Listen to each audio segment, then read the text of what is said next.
विवेक sir, आखिर vote bank की फिक्र है या फिर अंबेडकर जी का जिक्र इसलिए जिक्र है, या संविधान खतरे में है, या पार्टी का अस्तित्व किसी खतरे में है? देखिए, संविधान खतरे में आज भी है, कल भी था, और जब तक इनका राज रहेगा तब तक संविधान खतरे में रहेगा, क्योंकि इनको हिंदू राष्ट्र बनाना है, जिसके बारे में अंबेडकर जी ने थॉट्स ऑन पाकिस्तान पे ऐसा लिखा है कि हिंदू कुछ भी कहे, लेकिन हिंदू राष्ट्र स्वातंत्र्य, समता और भाईचारा ये तीनों मूल्यों के खिलाफ है। अगर इस देश में हिंदू राष्ट्र आता है तो इस देश का और इस देश के दलितों का बहुत बड़ा नुकसान हो जाएगा। और अंबेडकर के बारे में, डॉक्टर बाबा साहब के बारे में, मैं हिंदू राष्ट्र की बात किसने की है? नहीं, मैं आपके सवाल का ही जवाब दे रहा हूं। मेरे सवाल का जवाब दीजिएगा।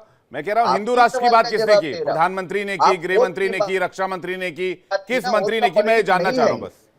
वोट का पॉलिटिक्स नहीं है। देखिए, जिस दिन बाबा साहब ने मनुस्मृति जलाई, जो आरएसएस को और तथाकथित हिंदुत्ववादियों को पूज्य थी, और जिस दिन अंबेडकर जी ने इस देश को संविधान दिया, उस दिन से ये लोग अंबेडकर का द्वेष कर रहे हैं। अच्छा, 80 बार, कम से कम 80 बार इन्होंने दिल्ली में अंबेडकर और नेहरू जी के पुतले फूके हैं। इनको आज जो अंबेडकर की याद आई है ना, वो वोटों के लिए आई है। हमारी राजनीति वोटों के लिए नहीं है। हमारी राजनीति अंबेडकर जी ने जो हमें आपने मेरे सवाल का जवाब नहीं दिया विवेक सर। मैं पूछ रहा हूं हिंदू राष्ट्र की बात किस नेता ने की? हिंदू राष्ट्र की बात कौन से नेता कर रही है, पूछो। हाँ, तो वही तो आपसे पूछ रहा हूं सर, नाम बताइए ना। हिंदू राष्ट्र की बात आरएसएस के सभी नेताओं ने की है, गोलवलकर से लेके, और आज भी 4 लोगों ने, कम से कम बीजेपी के जो नेता है, उन्होंने हमसे 400 जगह इसलिए चाहिए कि इस देश की संविधान हमको बदलना है, हमें इस देश में हिंदू राष्ट्र बनाना है। ये बात क्या सर, आप इतने सीनियर लीडर हैं, आरएसएस कोई पॉलिटिकल पार्टी है ही नहीं, एक आइडियोलॉजिकल विंग है, ना चुनाव लड़ती है ना कुछ होता है, पहली बात। दूसरी बात, हिंदू राष्ट्र की बात ऑफिशियल बयान कहां से आया, ये मुझे बता दीजिए। इस पर भी जवाब नहीं दे रहे विवेक सर आप। किस पर नहीं जवाब दिया मैंने? अब मैं कह रहा हूं हिंदू राष्ट्र को लेकर ऑफिशियल बयान कहां से आया? प्रधानमंत्री ने कही, गृह मंत्री ने कही, रक्षा मंत्री ने कही, वित्त मंत्री ने कही, विदेश मंत्री ने कही, कौन से मंत्री ने, कैबिनेट के कौन से मिनिस्टर ने कही? देखिए, आप भी राजनीति अच्छी तरह से जानते हैं, जो बयान देने में उनको सुविधा नहीं लगती, वो बयान जो राजनीतिक पक्ष में नहीं है लेकिन राजनीतिक पक्ष का साथ देते हैं, ऐसे जो आरएसएस के अलग अलग ऑर्गेनाइजेशंस है, उनसे किया जाता। विश्व हिंदू परिषद ये काम करती, तो नाम ही है विश्व हिंदू परिषद, लेकिन ये नाम ही है हिंदुओं की बात करना, उनका काम ही है ये, इसलिए परिषद बनाया उन्होंने। वो कोई बीजेपी के साथ अलाइन पार्टी थोड़ी है, कोई गठबंधन का दल थोड़ी है।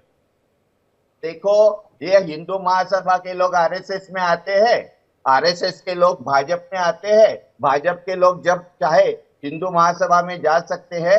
ये एक दूसरे के मिले हुए ऑर्गेनाइजेशन है, इनको मैं अलग तरीके से नहीं देखता। ठीक है, अनिरुद्ध जी, क्या आप संविधान बदलकर हिंदू राष्ट्र बनाना चाहते हैं? जब कर रहे हैं, हम नहीं जी। विवेक जी, सबसे पहले मैं आपके चैनल के माध्यम से, जो आज दुखद घटना हुई है, राहुल गांधी जी की गुंडागर्दी दिखी है संसद पार्लियामेंट के गेट पर, शायद ऐसी घटना नहीं होना चाहिए। प्रताप सारंगी जी की हालत और मुकेश राजपूत जी की जो हालत है, पता नहीं कैसी स्थिति है, उनकी आईसीयू में एडमिट हैं। आपको पता होना चाहिए, ठंडी के महीने में अगर किसी के सर पे चोट लगती है तो ब्रेन हैमरेज होने का खतरा हो सकता है, पैरालिसिस होने का खतरा हो सकता है, और वो टी शर्ट पहने गुंडागर्दी करने को उन्होंने अड्डा बना लिया है राहुल गांधी ने। यही उनका काम है, क्योंकि वो फ्रस्ट्रेशन की पॉलिटिक्स में जी रहे हैं। तो राहुल गांधी जी, अच्छा मान ले उनको कोई बात अगर लगी थी, ये क्या होता है, जैसे डिबेट में हम लोग सारे प्रवक्तागण यहाँ पे बैठ रहे, बोल रहे होते हैं, किसी के मुंह से क्या शब्द निकल रहा, आपको तुरंत बोलना चाहिए ना, अच्छा या बुरा। आप अगर 15 दिन के बाद आप दूसरे दिन बैठ के सोच के रणनीति बनाते हैं और एक कट कॉपी पेस्ट लेके चलते हैं कि ये बुरा लगा, ये अच्छा लगा, ये अच्छा लगा, तो जाहिर सी बात है आपके षड्यंत्र तो इनका दिखता। उसके बाद आते हो एक बुजुर्ग व्यक्ति को आप धक्का दे दे तो सीढ़ी पे, सामान्य व्यक्ति, हम लोग युवा हैं विवेक भाई, अगर हम लोग को धक्का लग जाए, सर पे चोट लग जाए ठंडी के महीने में, ब्रेन हेमरेज होने का खतरा हो जाता है, पैरालिसिस होने का खतरा हो जाता है। ये मामूली चीज, उनका सिटी स्कैन होगा, एमआरआई होगा, 72 घंटे ऑब्जर्वेशन में डॉक्टर रखेंगे, तभी तो आईसीयू में उनको एडमिट किया है। दूसरी चीज ये आती है कि बाबा साहब अंबेडकर की जो बातें करते हैं, इनसे पूछिए ना, 1951 1954 में जो चुनाव हराए थे, नेहरू जी ने मिल जाके उनके खिलाफ प्रचार किया, उनको चुनाव हराया गया। उसके बाद में जिस व्यक्ति ने चुनाव हराया उसको जाके पद्म भूषण मिलता है। ये अपने परिवार को भारत, नेहरू जी खुद को दे देते, इंदिरा जी खुद को दे देती, राजीव गांधी जी के डेथ के 2 महीने बाद उनको भारत रत्न मिल जाता, लेकिन नेहरू जी को भारत रत्न नहीं मिलता है। अभी रिसेंटली सैम पित्रोदा जी ने एक ट्वीट किया हुआ था कि भाई कि संविधान में कोई उनका नहीं है, वो तो नेहरू जी का है, तमाम चीज। जब बड़ी आपत्तियां हुई तब जाके उन्होंने क्या कहते हैं उस ट्वीट को डिलीट किया था। अभी कुछ दिन पहले 2006 में एक एनसीईआरटी के बुक में बाबा साहब अंबेडकर के ऊपर कार्टून बना, जब उसका अपोज किया जाने लगा तो पता चला कि योगेंद्र यादव उसके चीफ एडवाइजर थे, कपिल सिब्बल मंत्री थे, और 1948 में वो बना हुआ था, कार्टून बना हुआ था, वो इनके किताब में, एनसीईआरटी किताब में इन्होंने परोस के बैठे हुए थे। ये बाबा साहब का कहां तक सम्मान करते हैं, कौन सा सम्मान करते हैं? अलीपुर रोड पे जो उनका स्मृति स्थल बनाना था, उनके स्मृति स्थल की हालत ये हो गई थी 2003 में अटल बिहारी वाजपेयी सरकार उसको जमीन खरीदा, जो जमीन खरीदा वहां पे कि किसी तरीके से जमीन एक्वायर हुआ। ये सारी बातें पब्लिक डोमेन में है। आप लोग इतना क्यों घबरा जाते हैं? हम लोग कहां घबरा जाते हैं? हम लोग तो ये बताते हैं, इनको एक्सपोज करते हैं। ये लोग नेहरू के अलावा ना कभी लोहिया को मानते थे, ना कभी बाबा साहब अंबेडकर को, ना जेपी को मानते, किसी को नहीं मानते थे, केवल नेहरू। कहीं भी देखो केवल नेहरू गांधी और कुछ नहीं। नेहरू, इंदिरा गांधी, राजीव गांधी, राहुल गांधी, प्रियंका वाड्रा। और जैसे लगता कोई देश के अंदर लेगेसी नहीं पैदा हुई है, किसी ने देश के लिए काम ही नहीं किया है। ठीक है, डॉक्टर विवेक आपको जवाब देना चाह रहे हैं। विजय राठी और ऋषि मिश्रा जी और समीर चौकाकर भी हमारे साथ आ गए। उसके बाद विजय राठी आपके बात है। जो अम्बेडकर की इलेक्शन की बात कर रहे हैं उसके बारे में मैं जवाब देना चाहता हूं कि उनके खिलाफ कौन खड़े थे। और जो रिसेंटली एक जो बुक आई है जो अशोक गोपाल द्वारा लिखी गई है, वो एक प्रतिष्ठित पुरस्कार भी उस बुक को मिला है। उस बुक के 794 पेज पे एक फुटनोट है। वो फुटनोट पे अंबेडकर अपने मित्र कमलाकांत चित्रे को एक खत लिखते हैं, और वो खत में ये लिखते हैं और खुद लिखते हैं कि लोकसभा चुनाव में बॉम्बे उत्तर आरक्षित सीट से उन्हें हराने की साजिश टांगे यानी श्रीपाद अमृत टांगे जो कम्युनिस्ट पार्टी के नेता थे और सावरकर ने रची थी, जो कश्मीर के विभाजन के उनके प्रस्ताव से भड़के हुए थे। निस्संदेह डांगे कम्युनिस्ट थे और सावरकर कौन थे आपको बताने की जरूरत नहीं है। और मैं ये पूछता हूं कि समझो कांग्रेस डॉक्टर बाबा साहब अंबेडकर के खिलाफ खड़ी थी, तो क्या इनके पुरखे डॉक्टर बाबा साहेब अंबेडकर का प्रचार कर रहे थे क्या?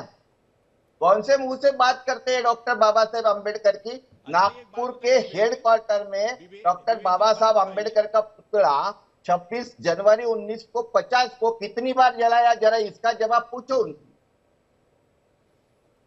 और बात कर रहे हैं कि राहुल गांधी ने धक्का मारा। मैं उनको पूछना चाहता हूं कि संसद के मकर द्वार में जो एंट्रेंस है, अरे बात वहां की तो ये क्या राहुल गांधी के मकर द्वार क्यों खड़े? गुंडागर्दी करेगा? संसद में दंगा लेना किसने अनुमति दी थी? किसके अनुमति से ये संसद में पहुंचे थे? प्रवेश मार्ग इन्होंने क्यों रोका था? और धक्का तो खरगे जी को दिया, राहुल गांधी ने धक्का दिया। ये बीजेपी का षड्यंत्र है, क्योंकि डॉक्टर बाबा साहब अंबेडकर का उन्होंने जो अपमान किया है वो उनकी मनोवृत्ति का दर्शक है, और उनको देश की माफी नहीं मांगनी है, ना तो अमित शाह से मिनिस्ट्री से निकालना है। इसीलिए ये बीजेपी ने एक चाल चली है, षड्यंत्र है। ठीक है विवेक जी, एक दस्तावेज में पढ़ रहा था, इसमें लिखा हुआ है कि अंबेडकर को जिस नेता नारायण सादोबा काजरोलकर के हाथों हार झेलनी पड़ी थी, वो कभी उनके ही सहायक हुआ करते थे, और कांग्रेस ने उम्मीदवार बनाया था और उनके प्रचार में खुद नेहरू जी उतरे थे। अंबेडकर को इस इलेक्शन में 15,000 वोटों से हार झेलनी पड़ी थी। इस हार से भीमराव अंबेडकर काफी दुखी हो गए थे। उन्होंने चुनाव पर भी सवाल उठाए थे। कांग्रेस ने पहले आम चुनाव में 489 लोकसभा सीटों में से 364 पर जीत हासिल की थी। क्या हिंदू महासभा का उम्मीदवार खड़ा नहीं था क्या? क्या राम राज्य परिषद? ये नारायण सादोबा काजरोलकर कौन है? नारायण सादोबा काजरोलकर कौन है? विवेक भाई, नारायण सादोबा काजरोलकर कौन है? काजरोलकर ने अंबेडकर के खिलाफ चुनाव लड़ा और वो जीते। आपका मुद्दा क्या है? आपका मुद्दा ये है क्या कि ये भाजपा के पुरखे थे, उनके अंबेडकर जी के साथ खड़े थे तो बताओ। राम राज्य परिषद किसकी थी जो बाद में बीजेपी में विलीन हो गई? हिंदू महासभा किसकी थी जिसके नेता बाद में जनसंघ में आ गए, जिसका ये बीजेपी का पूरा अवतार नहीं है? नहीं, आप क्या ये कहना जो चाहते 52 का चुनाव है, ये तो कह रहे हैं भाई कांग्रेस ने हैं? कैंडिडेट आप उतारा ये 52 में, कि अम्बेडकर का जो और उत्तर मध्य constituency सीट था, से ही चुनाव हुआ था। 51 में उन्होंने अरे वो इस्तीफा दे हमें दिया सब था। मालूम है। ठीक है, चलिए आप आपने देखिए, क्या इतिहास किया? इतिहास खोलिएगा तो बहुत सारी बातें आएंगी। मैं विजय राठी जी के पास आ रहा हूं। बोलिए, तैयार बैठा हूँ आपके जवाब देने के लिए। बोलिए ना सर। बोलिए इतिहास। अब फिर कहां बता आप पा रहे हैं? आप कह रहे हैं कि आप जो कह अम्बेडकर रहे ने हैं, जिस जिस लगाई, जिस कैंडिडेट से अम्बेडकर ने नारायण साधुबा काजरोलकर से जो हारे चुनाव, वो कौन थे? कांग्रेस के ही थे। तो कांग्रेस ने ही हराया ना सर। आप बीजेपी के साथ हो गए? नहीं नहीं, मैं किसी के साथ नहीं हूं। आप मेरी चिंता मत कीजिए, मैं किसी के साथ नहीं हूं। आप अपनी चिंता कीजिए, अपनी पार्टी की चिंता कीजिए। मैंने जो नाम कोट किया है, नारायण साधुबा काजरोलकर, वो कौन सी पार्टी से थे? वो कांग्रेस पार्टी से। तो क्यों चुनाव लड़े? अरे दो पार्टी है, अम्बेडकर दूसरे पार्टी से खड़े हैं, उनके खिलाफ चुनाव ना लड़े। और चुनाव उनके लड़े खिलाफ तो क्या आप होता है? उनका सम्मान कर रहे हैं, आप उन्हीं को चुनाव में हरवा रहे हैं सर। और आज कह रहे हैं कि भाई अम्बेडकर जो है वो हमारे लिए बहुत आप सम्माननीय चुनाव थे। की और सम्मान की बात कर रहे हैं। आप चुनाव की और सम्मान की बात कर रहे हैं। चुनाव ये तो लोकशाही की एक प्रक्रिया है जो अम्बेडकर ने दिए सर हुए तो सम्मान संविधान का, से हो लोकशाही गया। की प्रक्रिया में सम्मान नाम की कोई चीज तो बची होगी? कभी भी आज जिस ने- अम्बेडकर के नाम पर राजनीति हो रही है, जिनके नाम पर पॉलिटिक्स हो रही है, उनका सम्मान कुछ तो रहा होगा इतिहास में। मैं यही तो पूछ रहा हूं विजय राठी जी। आप पूरा कर लीजिए, फिर मैं विजय राठी के पास जा रहा हूं। पूरा कर लीजिए सर। विवेक सर पूरा कर लीजिए। मैं तो यही कह रहा हूं कि अम्बेडकर जब खुद कह रहे हैं कि उनको डांगे और सावरकर ने हराया, तो आप क्या बोल रहे हैं ये सब बात? और आप अच्छा। ऐसा बोल रहे हैं कि कांग्रेस उनके खिलाफ लड़ी लेकिन इनके पुरखे नहीं लड़े। तो डांगे और ये भी बताओ सावरकर ना, कांग्रेस कौन- के कौन- लीडर के सपोर्ट में थे, इसका मतलब? अरे आप चुनाव की राजनीति को यहाँ कहाँ लेके आए हैं? चुनाव होते हैं, लेकिन उसी अम्बेडकर जी को कांग्रेस ने ही नहीं, आपने कहा कि अम्बेडकर जी ने एक खत लिखा जिसमें उन्होंने आरोप लगाया कि दांगे और सावरकर जी ने मिलकर उनको चुनाव हरवाया। हाँ, तो फिर वो जो है नारायण साधुबा काजरोलकर के लिए काम कर रहे थे, सावरकर और दांगे। देखिए अम्बेडकर जी जो सोच थी ना वो बहुत बड़ी थी, वो डेमोक्रेटिक थे। तो फिर उनको चुनाव तो नहीं हरवाना चाहिए था ना सर? सावरकर को बुरा नहीं लगा, लेकिन विजय राठी जी सर, मैं दोबारा आऊंगा आपके। विजय राठी जी, क्या अंबेडकर के नाम पर सिर्फ और सिर्फ सियासत हो रही है? विजय राठी जी। नहीं, देखिए मैं बता दूं, आपने ये जो डिबेट है, डिबेट का जो कहते हैं ना किसी चीज का तोड़, वो एक सेंटेंस में कर दिया था विवेक जी। जब आपने बोला, जब बीजेपी के प्रवक्ता अनिरुद्ध भाई बोल रहे थे, तो मैं बड़ा ध्यान से सुन रहा था। वो सांस भी नहीं ले रहे थे। उन्हें ऐसे लग रहा था कि कहीं आप बीच में रोक ना दो या टाइम ना छीन लो। तो जितना रटा रटाया, वो बोलना भी कम समय में और बोलना जरूर है। तो ये सोच करके वो बोल रहे। तो आपने जो लास्ट में सोचा, वही मैं सोच रहा था मन में, कि जब आपने कहा ना कि भाई इतनी घबराहट क्यों है, अपना सिद्ध कर रहे हो क्या, मतलब ऐसा जो आपने बोला वही मेरा सेंटेंस था एक तरीके से। दूसरी बात में देखिए बता दूं क्या है, जब सत्ता के शीर्ष पर ऐसे लोगों को आप बैठाओगे तो यही होना है। गुंडे ही बैठे हैं सही मायने में, अगर देखा जाए। जो दूसरों को कह रहे हैं ना गुंडागर्दी, ये दरअसल में वो है जैसे गुंडागर्दी दूसरों के ऊपर खूब करो, विपक्ष के नेता के ऊपर। भैया बोल लेना, मैं तो तुम्हें ही सारा टाइम दे दूंगा, मैं इसीलिए चुप बैठा, आप बोल लेना, उंगली नीचे कर लो। जैसे ऐसा होता ना, कोई गुंडागर्दी करता है, विपक्ष के नेताओं को मारना, जेल भेजना, झूठे मुकदमे, और उसे एक बार कुछ हो जाए हल्का सा, तो उसे इतनी दिक्कत होती है, पता चलता है यार ये तो बहुत डरपोक निकला। अब होता क्या है, पहले संसद के अंदर हंगामा, चलो हमने भी देखा। अब संसद के प्रेमाइस में, अभी सड़क पे आना बाकी है इनकी सरकार में। अब एक सवाल मेरा यह है, जब कोई संसद भवन में एंट्री कर रहा है तो एंट्री करने का अधिकार है, तो यह सवाल नहीं पूछेगा कोई भी कि भाई आपका अधिकार है तो बीजेपी वालों ने रोका क्यों? सवाल यह बनता है। और सवाल हमसे पूछा जा रहा है, भाई आपने धक्का कैसे दे दिया? अरे भाई, अगर मुझे इस रास्ते से जाना है, कोई मेरा रास्ता रोक के, तो मुझे तो निकलना ही है। अब वो निकलने में गिर गया, उठ गया, ये तो अजीब बात हो गई भाई कि मैं रास्ता रोक गया। मतलब तो हम क्या करें? मतलब हम वापस चले जाएं, जो हमारा अधिकार है उसे छोड़ के वापस जाएं? फिर आप हमसे सवाल करोगे भाई कैसा विपक्ष से डर गया आप, तो आप गए नहीं। मतलब दोनों तरफ से विपक्ष की मुसीबत आनी है। अगर वो जाए, उसके कपड़ों पे लटक जाओ, उसके कपड़े फाड़ दो, उसे जान ना दो अंदर। और जाने में, अब मैं कह रहा हूं देखिए, जो सारंगी जी गिरे हैं ये बिल्कुल नहीं होना चाहिए, ये बहुत दुखद है, दुर्भाग्यपूर्ण है, मैं पहले ही बोल रहा हूं ये चीज नहीं होनी चाहिए, मान्य सदस्य हैं। लेकिन वो सीधा राहुल गांधी जी से नहीं गिरे, वो बीच में कोई और था तब। और मैं तो फिर भी सारंगी जी से ये कहूंगा कि आप इतने बुजुर्ग हैं, भारतीय जनता पार्टी के जो ये गुंडागर्दी करते हैं सांसद, आपको इनके बीच में खड़ा ही नहीं होना चाहिए, आपको थोड़ा दूर होना चाहिए।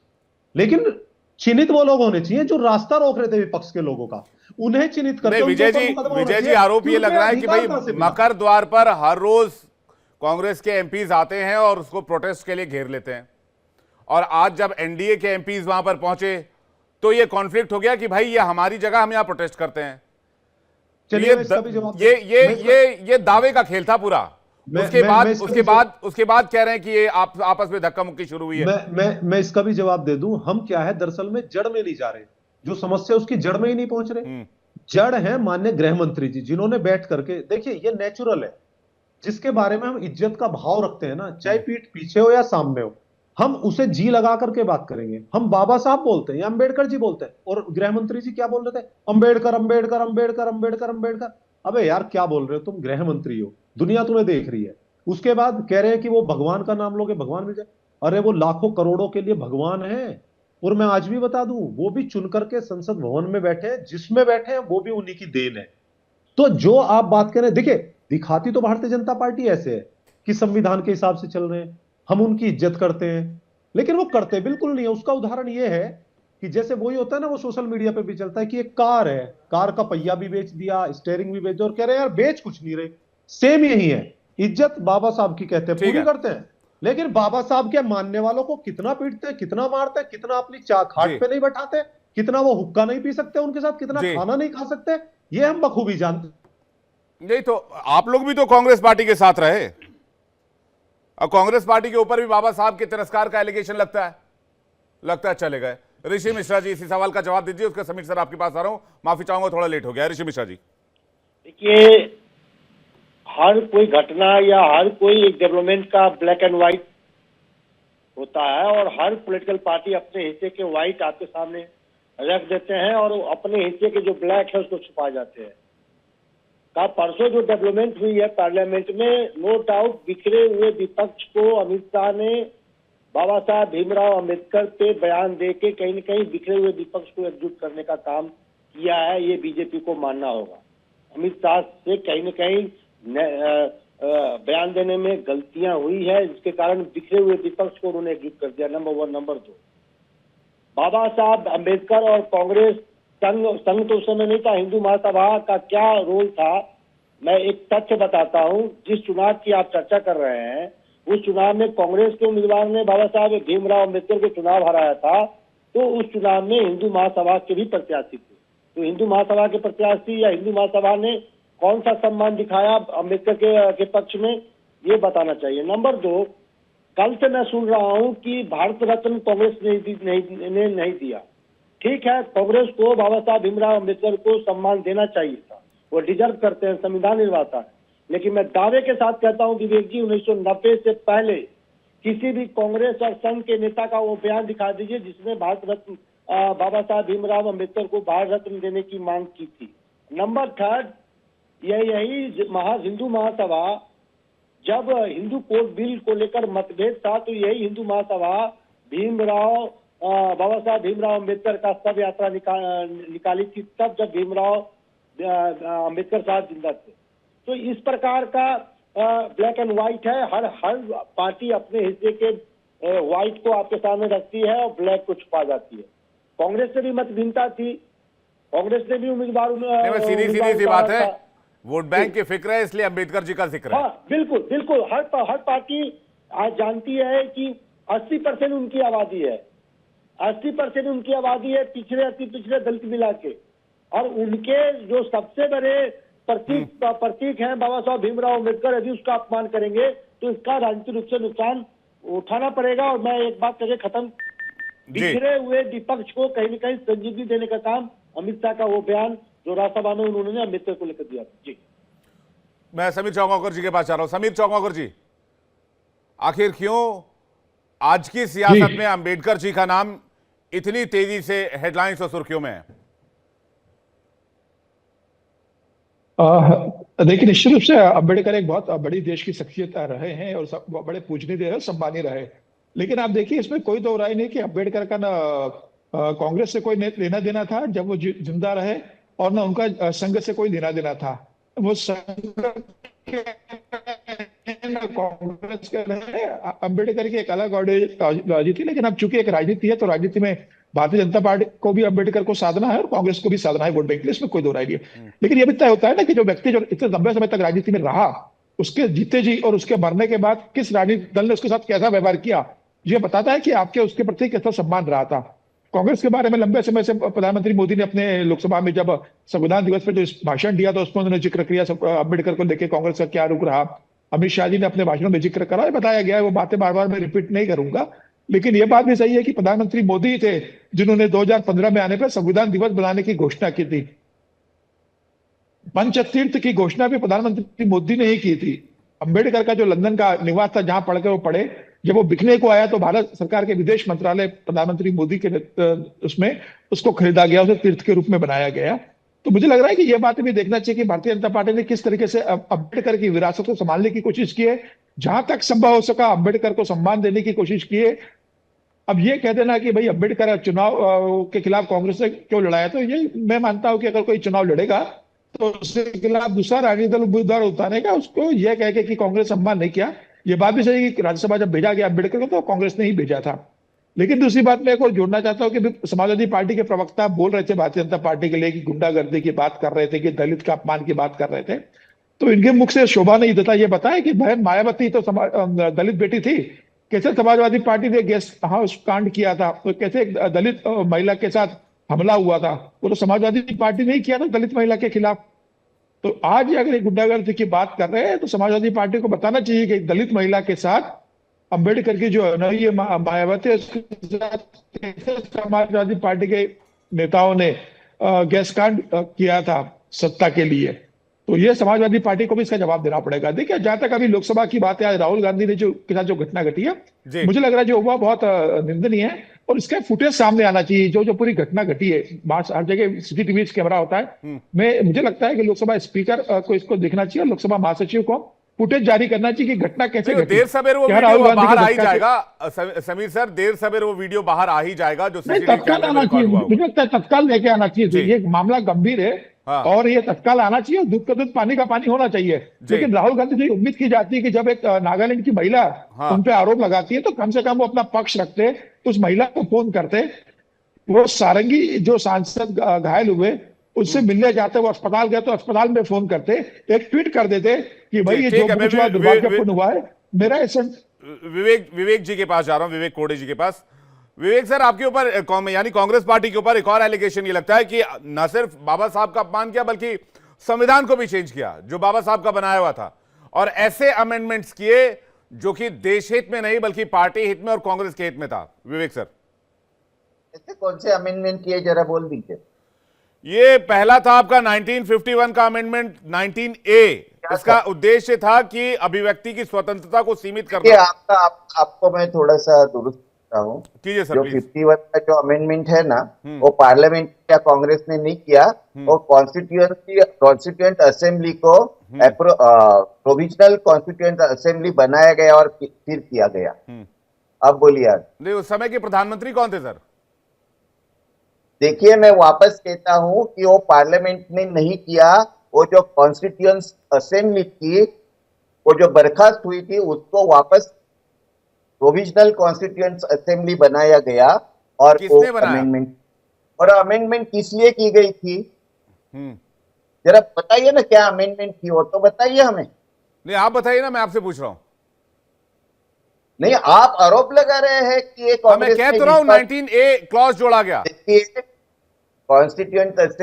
कॉन्स्टिट्यूशन में जो भी बदलाव आए हैं, वो कॉन्स्टिट्यूशन में जो तरतूदे हैं उसके खिलाफ जरूरत पड़ने पर जो जो बदलाव लाना जरूरी था वो बदलाव किए। 24वां संविधान संशोधन 1971 में 5 नवंबर को हुआ और इसमें कहा जाता है कि इंदिरा जी ने, तत्कालीन प्रधानमंत्री ने अपने खिलाफ न्यायिक जांच को रोक दिया। और ये मेरे एलिगेशन नहीं है सर, पार्लियामेंट में गृह मंत्री ने ऑन रिकॉर्ड कहा है, ये पार्लियामेंट की जो कार्यवाही है उसमें भी दर्ज हो चुका है।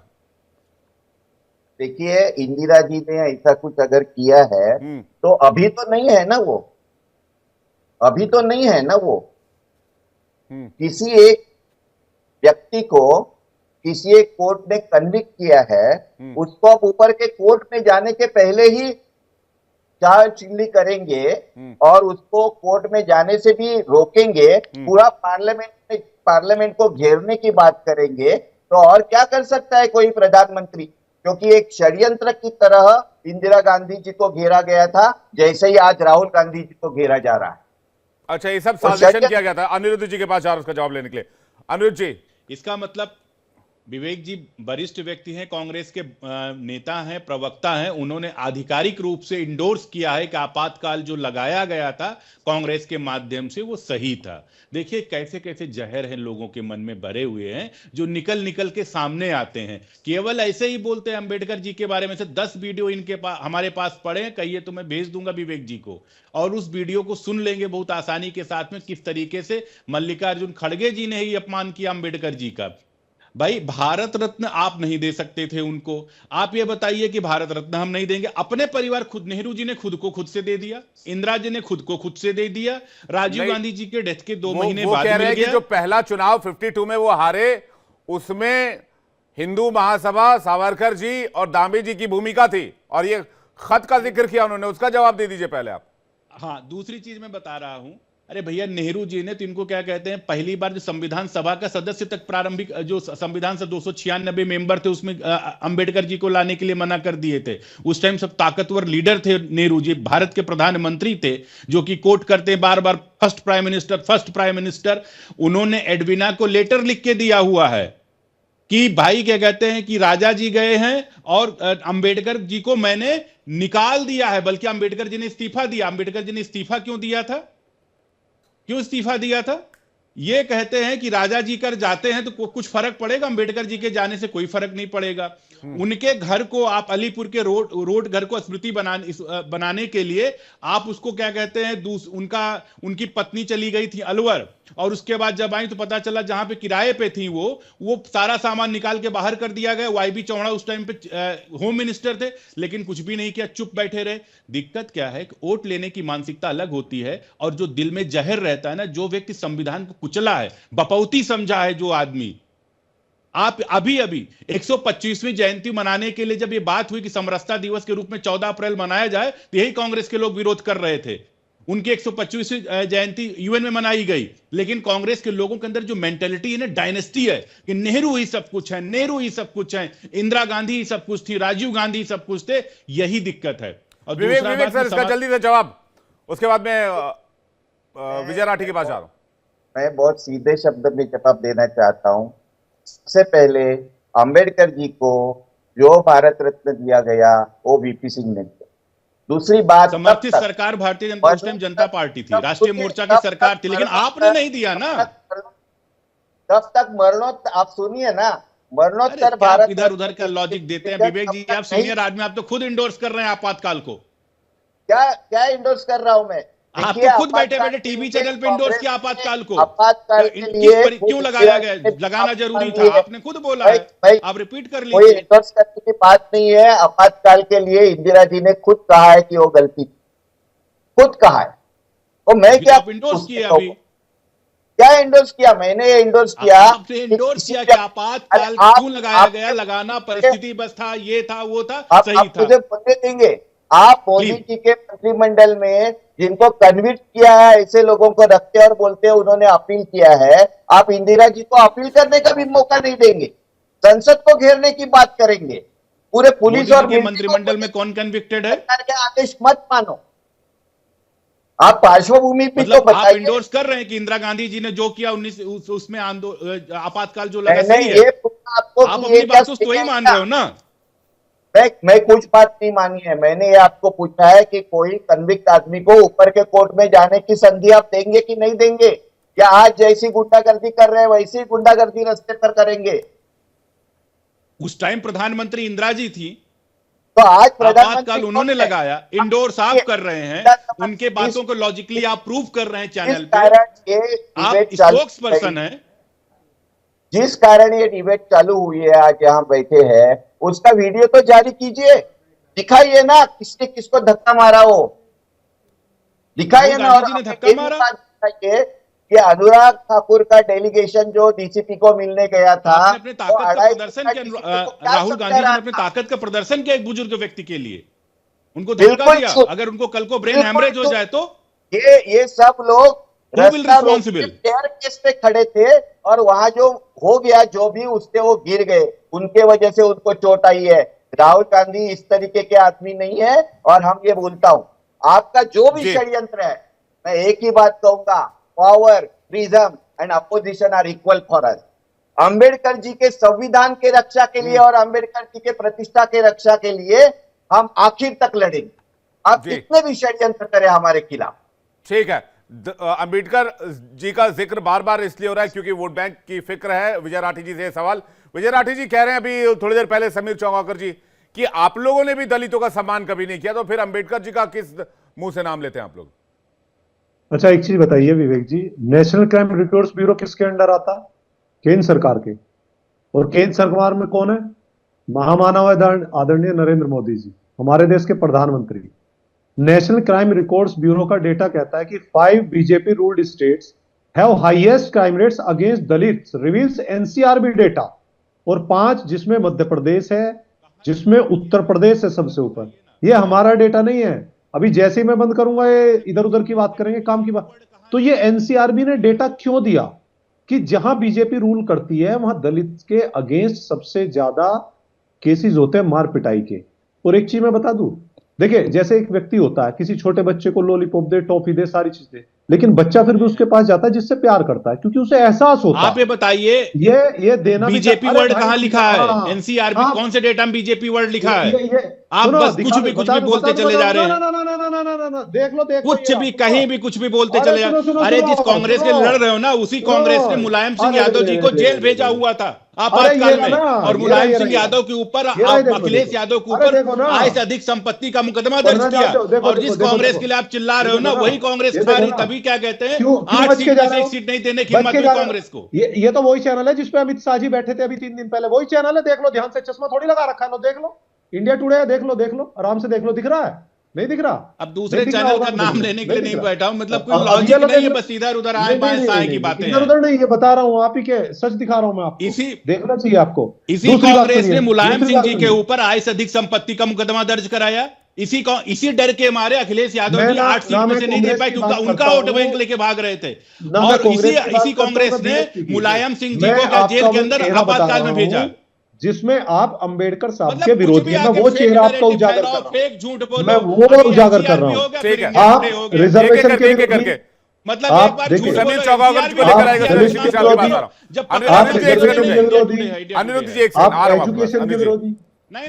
देखिए विवेक जी, अगर ऐसे बीच में बोलना है तो पहले आप बता समीर चौगाकर जी स्क्रीन पे बोलिए, पहले बता दे तो ज्यादा अच्छा है। बीच में बोलना है, हम भी ऐसे बैठ करके ना सुने। मैं एक चीज बता दूं आपसे, ये एक प्रतिष्ठित चैनल है जिसने दिया है, ये दिखाते हैं इस चीज को कि हम बाबा साहब की इज्जत करते हैं, लेकिन आपका दिया हुआ रिजर्वेशन किस तरीके से ये सरकारी। नहीं, राठी साहब मेरी बात का जवाब तो दे दीजिए। मैंने आपसे सिर्फ एक बात पूछी है, गेस्ट हाउस कांड सही था क्या जो मायावती के साथ किया गया था, एक दलित महिला के साथ? हाँ, मैं आपका जवाब दे दूं। आप जैसे लोगों की दिक्कत पता है क्या है? आप आज अगर 7 लाख बच्चे उत्तर प्रदेश से बाहर हो गए, उस पर बात नहीं करोगे। आप 10-20 साल पुरानी चीजों पे जरूर, लेकिन 10-20 साल पुरानों पे हम डिबेट कर चुके हम। उसके बाद बहन मायावती जी से हमारा गठबंधन भी हो चुका। लेकिन आप जैसे जो वरिष्ठ लोग हैं ना, इस फांस को अटका के रखना चाहते हैं। आप कभी नहीं चाहते देश की ये समस्या सुलझ जाए और बच्चों को नौकरी मिल जाए। अच्छा चलो अभी का जवाब दे दीजिए आप। चलो अभी का पूछे, पल्लवी पटेल तो आपकी पिछड़ी नेता है, वो तो पार्टी छोड़ गई। पल्लवी पटेल, उसने पूछा कि पीडीए की बात करते हैं अखिलेश यादव और बच्चन और रंजन को राज्यसभा भेजते हैं। जया बच्चन और रंजन का जिक्र किया कि ये क्या पीडीए में आते क्या बच्चन और रंजन? पीडीए से किसको भेजा अखिलेश यादव ने? अच्छा एक बार बताइए मुझे, अखिलेश यादव ने। हाँ एक बार बताइए, भेजना है तो बच्चन साहब को भेजोगे, आप रंजन साहब को भेजोगे? पिछड़ा दलित पार्टी पिछड़ा दलित अल्पसंख्यक, जवाब तो सुन लीजिए, पिछड़ा दलित अल्पसंख्यक सब जाते हैं उसमें। ए में अगड़ा भी, तो क्या बिल्कुल अगड़ों को साफ कर देंगे क्या? मतलब आपको इतनी दिक्कत है क्या आंकड़ों से? स्वर्ण जाति से इतनी दिक्कत है क्या आपको?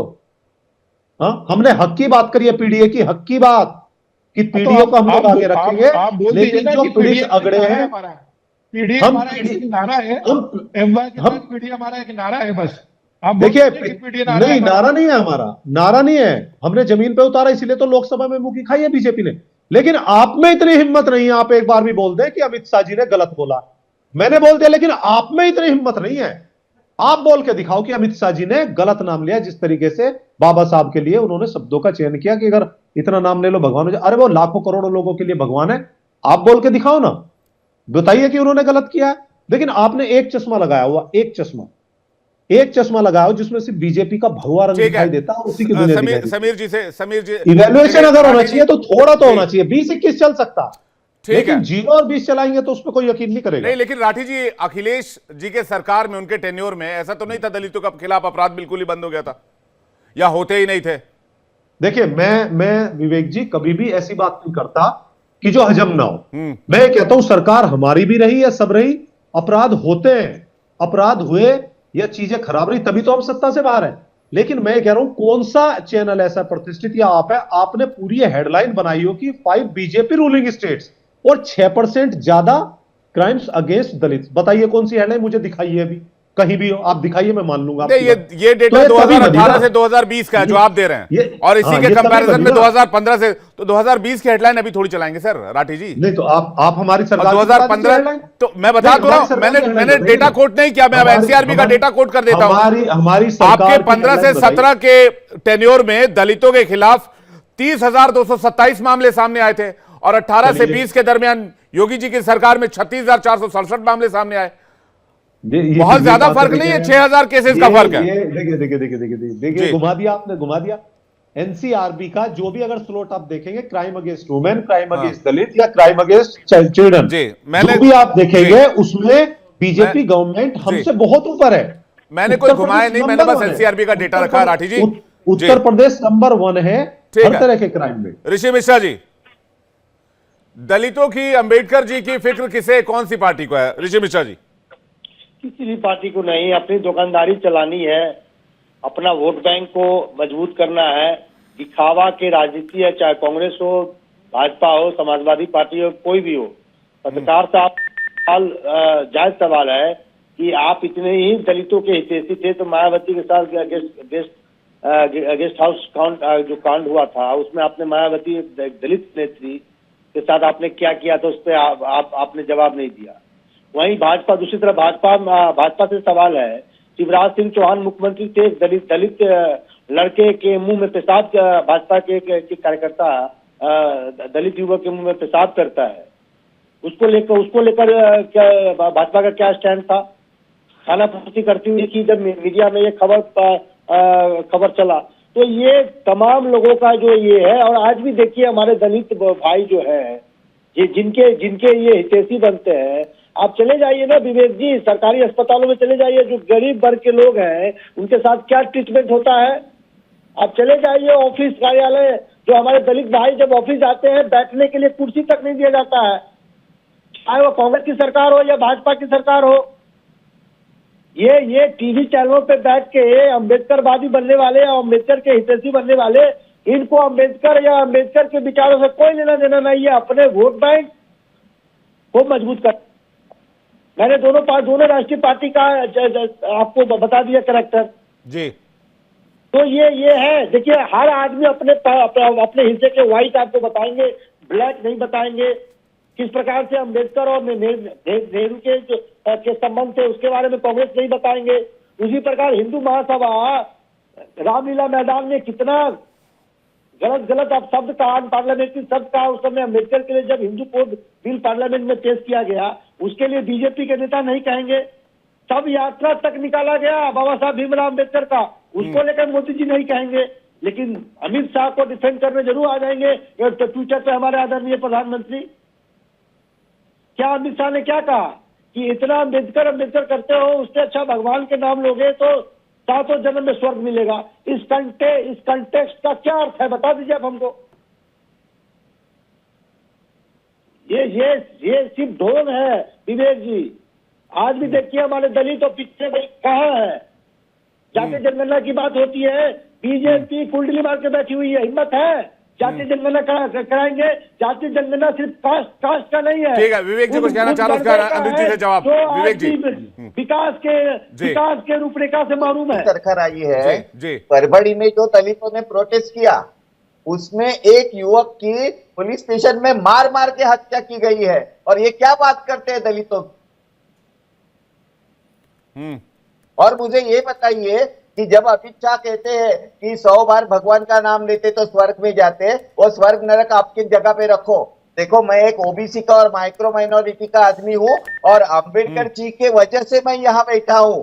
ये उपकार हम कभी नहीं भूलेंगे, और 100 बार नहीं 1000 बार अंबेडकर का नाम लेंगे। जी, लेकिन दलितों के लिए भी तो कभी आप लोगों ने अपीसमेंट नहीं किया। अगर दलितों के विकास की इतनी बात हुई, अरे हम खुद माइक्रो माइनॉरिटी का आदमी कहाँ है? है। देखिए ना, आपकी नीति में कभी दलित नहीं रहा। कहाँ है? ऋषि मिश्रा कुछ कहना चाह रहे हैं। हम कह रहे हैं विवेक जी, आज आप डेवलपमेंट इंडेक्स में देखिए, हाँ। यदि आप समाज वाइज डिवाइड कीजिए तो आज हमारे SC/ST समाज के लोग कहाँ हैं? आज आप देख लीजिए, इन तमाम बड़े बड़े विश्वविद्यालयों में देख लीजिए कितने हमारे SC/ST समाज के लोग वहाँ पे हैं। आप किसी विभाग में देख ठीक है, लीजिए। अनुज जी से इसका फाइनल वो लेंगे, कमेंट लेंगे। अनुज जी, मैं ज्यादा कुछ नहीं बोलना चाहूंगा, सिर्फ विवेक जी से इतना पूछना चाहूंगा, क्योंकि उन्होंने कहा कि मैं ओबीसी समाज से आता हूं, तो बस ये मंडल कमीशन की रिपोर्ट नेहरू और गांधी परिवार ने दबा क्यों रखा हुआ था? आखिर में ओबीसी का तो उसमें रिजर्वेशन ही था ना, क्यों नहीं दिया उन्होंने? आप कहने की बात कुछ और करते हैं, दिखाने की बात कुछ और करते हैं, ढोल कहीं और बजाते हैं। राहुल गांधी जी के साथ, कभी राजीव गांधी जी के साथ, कभी इंदिरा जी के साथ, कभी नेहरू जी का। जब आप अंबेडकर का सम्मान नहीं कर सके तो आप किसका सम्मान करेंगे साहब? ठीक है, एक आखिरी सवाल मैं विजय जी से जल्दी से ले लूं। विजय राठी जी, वैसे कांग्रेस को सपोर्ट कर रहे हैं यहां पर, लेकिन 2 दिन पहले अखिलेश जी आम आदमी पार्टी के साथ मंच पर थे दिल्ली में, और चुनाव लड़ने वाले हैं कांग्रेस और आम आदमी पार्टी एक दूसरे के खिलाफ। ये सपोर्ट की बात नहीं है, ये सही और गलत की बात है। ये सपोर्ट की बात मत सोचिए, ये देखिए सही और गलत क्या है। भारतीय जनता पार्टी बाबा साहब के अगेंस्ट रही है हमेशा से, उनके मानने वालों के, चाहे वो पिछड़े हो, दलित और अल्पसंख्यक को। हम बीजेपी के खिलाफ है, और जो बीजेपी गुंडागर्दी कर रही है उसी का रिजल्ट है जो आज पार्लियामेंट में हुआ। अभी मैं बता दूं, दिसंबर 2023 की रिपोर्ट 2024 में सितंबर में पब्लिश करी ministry of social justice and empowerment. उसने कहा कि जो एट्रोसाइड से अगेंस्ट दलित कम से कम 60,000 दर्ज किए, उसमें 12,687 अकेले उत्तर प्रदेश में, और वो टॉप पे है राज्य उत्तर प्रदेश। ये भी तो 2024-25 सितंबर 2024 में हुई है। तो ये कहां से कर दी भाई? Ministry of social justice empowerment तो बीजेपी का ही है, हमारा नहीं है। अब ये मत कहने लगना कि यानी बात निकली है तो अब दूर तलक जाएगी। अंबेडकर जी का जिक्र हुआ है तो अब बात दूर तलक जाएगी।